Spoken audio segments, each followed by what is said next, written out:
Folks, 4% of black women voted for Donald Trump. That's 96% of black women who voted for Hillary Clinton. 13% of black men voted for Donald Trump. There was a 9-point difference between black men voting for President Barack Obama in 2012 compared to black women as well. Same thing with Donald Trump. So the question is, where do African Americans stand over the next 4 years when it comes to a Trump presidency? Well, Bob Johnson, we call him billionaire Bob Johnson, he met with Donald Trump. Folks were saying that was he going to join the cabinet? He says, look, I don't have time for that. I'm trying to get paid. But he says African Americans should give Donald Trump a chance. You might recall here on the show, we talked about his letter that he released shortly after the election, saying that African Americans, again, should have issues, common issues, as opposed to really focused on one particular party. So let's talk with him about that. Bob, welcome back to TV One. Thank you very much. Delighted to be here. Always good to see you, Roland. So the meeting that you had with Donald Trump, was that at his invitation, or did you send word to him? I want to sit down and talk to you. It was at his invitation. When I wrote the memo about how African Americans should address the Trump presidency, that memo got to Trump's inner circle. And as a result of that, I got an invitation to sit down and talk to him. Okay, so everybody was talking about, well, you know, will you join the administration? That wasn't an interview for the administration job. Not for me. Not for me. I've never wanted a job in government. I don't care whether it was Donald Trump, President Clinton, or anybody else. I don't want to work for the government. So when you say black folks, black Americans should give him a chance, what do you mean by that? Well, I'm saying essentially what President Barack Obama said, what Hillary Clinton said, and I said black Americans should try to find common ground with the president, who now controls both the House and Senate, because you have to engage power in some way to see if there's an opportunity to build a relationship that will benefit the interests of African Americans. And I said that, Roland, echoing what Congressman William Clay said back in 1971 when the 13 original members of the Congressional Black Caucus came together to found the caucus. And he said, and I quote, and these are not my words, these are his words, is black people should have no permanent friends, no permanent enemies, just permanent interests.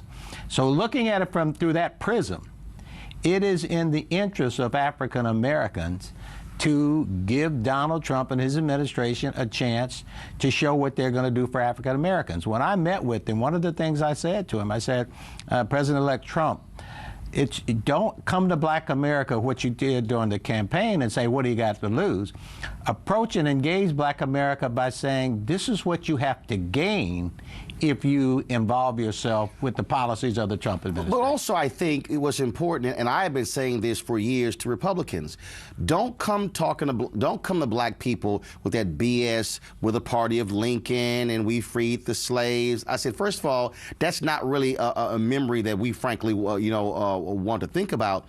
I said, if you look at the Republicans who have had success with black voters, they actually listen to black people first, saying, what are your issues? What are your concerns? And then, this is where I stand, this is where we can work together. George Vinovich did it as the mayor of Cleveland, as a governor of Ohio, as a U.S. senator from Ohio. Mike Huckabee, before he lost his mind, did the same thing in Arkansas. There are other Republicans who have done that. I totally agree with that. We're saying essentially the same thing. The Republicans shouldn't ignore us or actively oppose us, and the Democrats shouldn't take us for granted. I could point to you many occasions where the Democrats will say, we don't need to worry about the black vote. If you read the papers today and listen to the pundits, every article, every discussion is about how do the Democrats reclaim the white male voter in the Rust Belt. When in fact, frankly, if the Clinton campaign had listened to several black people and even stuff I said on this show, they wouldn't have this problem because they literally would have won Michigan, Wisconsin, and Pennsylvania. And that's the problem. And, I've been at this for a very long time. I'm a staunch Democrat, great friend of Bill and Hillary Clinton, and wanted them to win. But you can't win an election by saying, and I sent this to John Podesta, I said, John, please tell the secretary to stop saying how bad Donald Trump is. Black people know that if that's what they believe. Start telling how good Hillary is going to be for black Americans. They never did it. They played identity politics. They didn't talk about the issues. And as a result of that, we didn't get the turnout. But here's what you have here. You have raw feelings. You have a visceral reaction to Donald Trump. Some people are ticked, they're mad, they're angry, and they're saying, look, I don't want any part of this guy. What do you say are the, let's say 3, 4, or 5 issues, and I'm going to bring up a couple in a minute as well, something that I did on Tom Joyner Morning Show, that you say this is where black folks should be saying how we can work together with the Trump administration. Let me say this. First of all, a visceral reaction is not a policy, it's an emotion. So standing out and picketing, if you want to do, as I said in my memo, if you want to picket and protest, do it, but do it peacefully. And then the other thing I said is there'll be a lot of elections between now and 2020, from everything from dog catcher to senator. We need to get out and vote and exercise that ballot power. Don't think that the world comes to an end because Donald Trump is elected. And at the same time, begin to engage the Trump administration on things he said he's going to do. He said he's going to improve the inner cities. Well, that means jobs. That means the more capital into the inner cities for construction and investment and infrastructure. That means taking the opportunity to make sure African Americans are treated fairly at the polls and every place else. So a lot of things that we believe in, and we've said to the Democratic Party, do these things. Let's take that same basket of public policy issues, bring it to the steps of Reince Priebus, Steve Bannon, President-elect Trump, all of whom I met when I met with him, and say, okay, here's your chance, here's your shot. We're going to give you the benefit of the doubt, but you have to show up. I spoke at Dillard University a couple of weeks ago, and what I said to the students there, I said, and this has always been my position in the election, it doesn't matter who we supported. After the election, we are still constituents. We're constituents. And if you look at white folks who supported other candidates, no matter who wins, they then make it clear they still go in with a list of demands. So a couple of weeks ago on the Tom Joyner Morning Show, I laid out what I call Platform for America. I call it 2.0.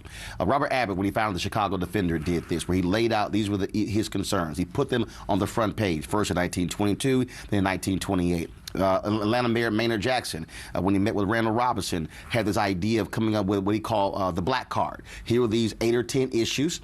They'll be on this card. We meet a politician. Where do you stand on this? Yes or no? Do you support this, a yes or no? And so I said, okay, Hillary Clinton proposed $25 billion for HBCUs. We should look Donald Trump and say, okay, we want $50 billion over the next 10 years for our HBCUs.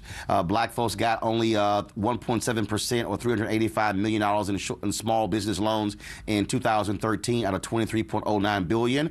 We want the percentage of our population, which would be $3.5 billion every single year. And those are two of the things I said, and say okay, I think that this is what we want. You're absolutely right, and that means engaging. I mean, you could point fingers at Donald Trump, you can point fingers at Steve Bannon, you can point fingers at the whole Republican administration, but that's not going to get you where you want to be, which is permanent interests of African Americans being addressed by either party. As long as we lock ourselves into one party, in a two-party system, we're going to be diluted in our power. And that's why when I saw earlier, you may be talking about the Electoral College. Right. My argument is, if you get rid of the Electoral College, Black Americans should insist upon a plurality vote process where if you have 2 candidates running, somebody has to get 50% of the vote in order to win the election. Right. If we vote as a block like we always do, and we nominate a favorite son African American candidate, they pick a caucus member or whomever, run that candidate, we vote as a block for him, it's going to be hard for anybody to get a 50%. For the election.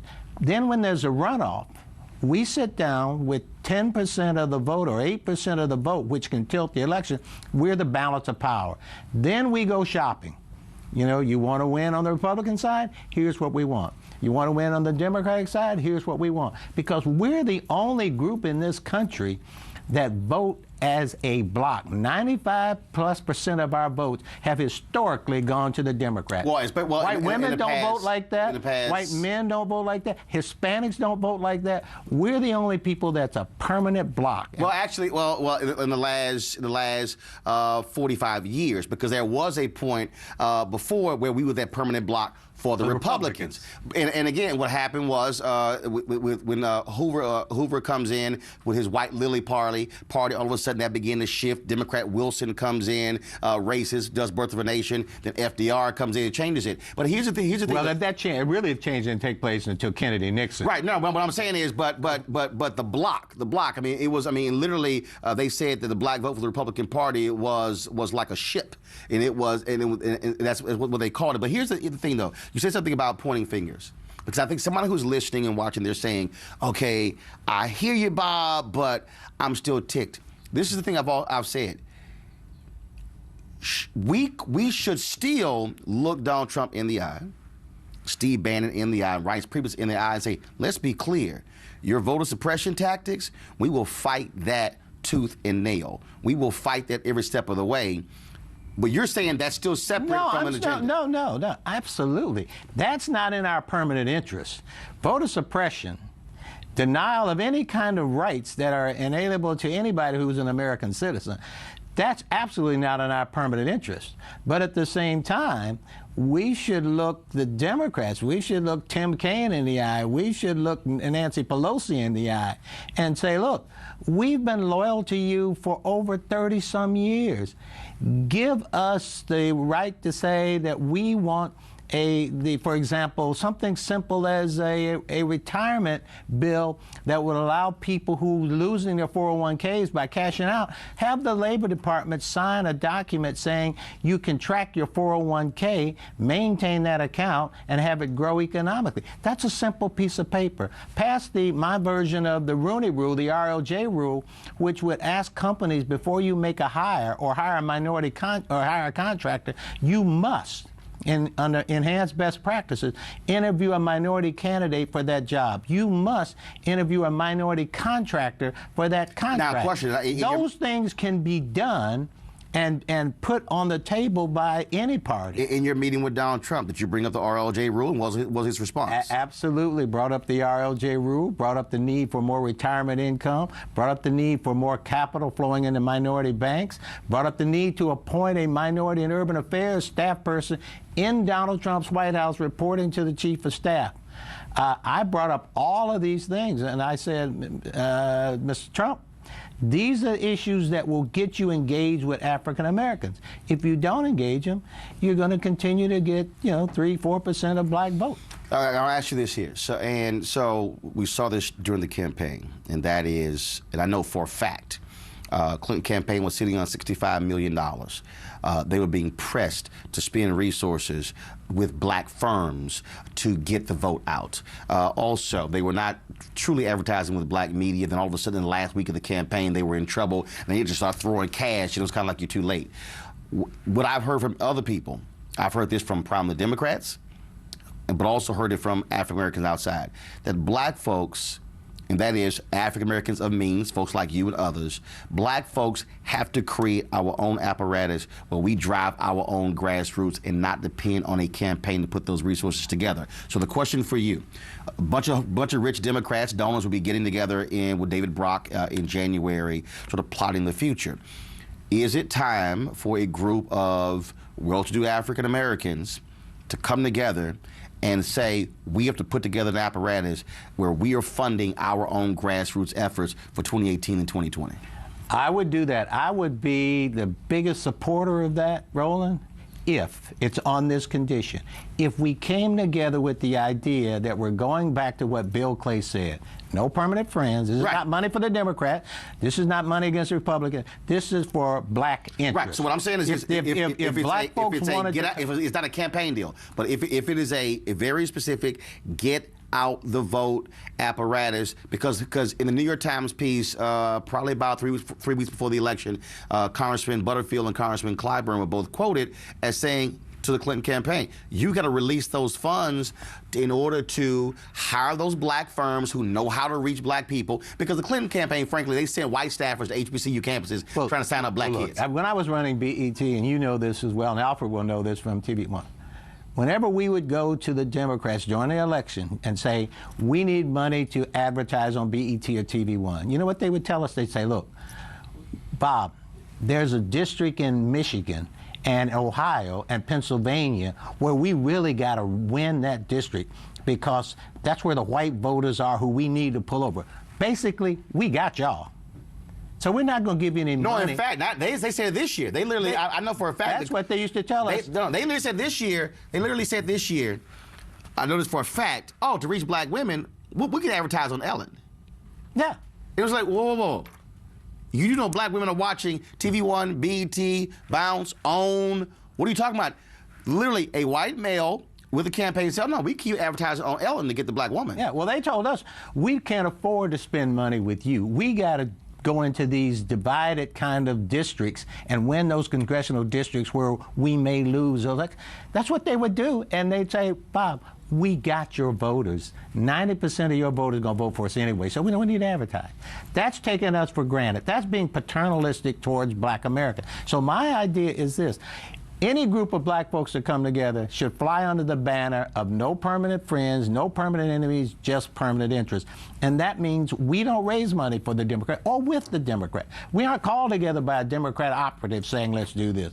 We aren't called together by a Republican operative saying, let's do it ourselves. Take our own destiny in our own hands. All right, so let's do it. Because again, I've heard it from so many different people. I've heard it from people now this election is over. Steve Phillips has been very critical of all these Democratic organizations virtually spending no money on black pollsters, on black political consultants, and the same thing. And what I've heard from different people is that you're really talking about something in the area of $5 to $7 million in terms of over the next, thinking in terms of 2018 and 2020, because in 2018 you got the midterms, and so it's always a down year, driving black turnout there as well. You've got 800,000 unregistered African Americans and Latinos in Georgia alone. Georgia potentially can be a purple state.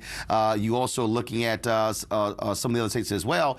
I believe that has to happen. And right, that's not a Democratic thing or Republican thing. It's no. We're going to ensure we're maximizing our vote because we absolutely can flip numerous elections when we're voting our power. We need to be the balance of power in a two-party system because we vote as a bloc. This is the most important thing to understand.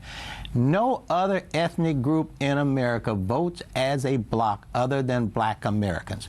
White women don't do it. White men don't do it. Latinos don't do it. Asians don't do it. We vote as a bloc. When you vote as a bloc in a country or in an electoral process, you can become the balance of power because your voting power is not split. And we should recognize that and exercise that. And I think that, to me, is where the future of black America needs to be in this electoral process. This is a divided nation. You see it every day on television. So I think, unfortunately, it's going to be a divided nation for a long time. Mm-hmm. So therefore, we see a rising Hispanic population. They will become the dominant minority in the next 10 or 15 years. We will become the second minority. Where will we go when the two-party system say, instead of going after the black vote, we're going to concentrate our firepower, our money, our attention, and our policies on the Hispanic vote? So we have to take our own destiny in hand, and if we don't do that, we will be diluted and we will be insignificant in the electoral process, mainly because we're already housed in the states, primarily, where the Democrats are going to always win. They always win, well, before this election, they're going to win New York. So our vote is diluted in New York. They're going to win, for the most part, Michigan. Illinois, Michigan, Chicago is. Well, the other is. problem is a significant number of our votes are in southern states that are also not red states. Right, and therefore we can become that balance of power in those states that are red, that could go purple or could go blue. Well, but we got to get something for that. That's my point is. So if Donald Trump's delivers something to us, the things you outline, the things I outline, there's nothing wrong with voting Republican. We did it for over 100 years. Or let me say this, which is a reality. If you also say we want this, and get it, White folks do it all the time. Get it and still vote for the side. Look, the new Treasury Secretary for Donald Trump voted for a big time has given money to a big time Democrat. Right. Same thing with Ross. So really, what you're also saying is, here's our agenda. We want this, and if we still get it, we still might vote for somebody else, but we still get it. It's a secret ballot. Absolutely. Well, look, here's the deal. That meeting I'm talking about, I mean, it's real. That needs to happen. That meeting, I will go to that meeting if somebody calls the meeting together. What if you call it? I would call the meeting if the meeting flies under the banner of what Bill Clinton said. No, that's fine. Okay, here's the deal. You and I will call it. Okay. You and I will call it. Okay, let's call a meeting. We'll figure out. We can have it at, like I say, like when they meet. It's on a weekend. Look, X number of people come here for that particular weekend, which lays the path, because we have to fund our own grassroots. We can't wait every election for the candidate or the party. Can you please fund it? We have to drive our vote. But we first have to have a philosophy and an ideology behind the fundraising. I don't want to raise, I raise money a lot of times, yes, but I have an ideology. I want to make more money. So I understand how to raise money. That's not the issue. For here, I want to have an ideology behind why are we raising this money. When I call a donor and say, hey, come to this meeting and we're asking everybody to put up, whatever you can based on whatever you can give. Right. To raise well, you call it a PAC, for instance. But what is the philosophy of this PAC? If they say this PAC is no permanent enemies, no permanent friends, right, just permanent interest, I'm with that. All right, so here's what we'll do. So you and I will call that. We'll talk. We'll figure out date, meeting place, and we'll do that. Okay, I'm with it, because I believe this is essential to African Americans' future in this divided nation. No, I agree. Because by 2044, there will be no one major ethnic group in America, no one group that's dominating, and you're absolutely right. As you move towards that, our vote's going to be critical. Absolutely. We'll make it happen. I ain't gonna give as much as Bob can give. I'm trying to get to his level. Will you do it on the basis of tithing? Yeah, that's precise. That's how we'll do it. Kickstart your day at 7 and get the news you need from the perspective you want. NewsOne Now with Roland Martin, every weekday morning at 7 on TV1.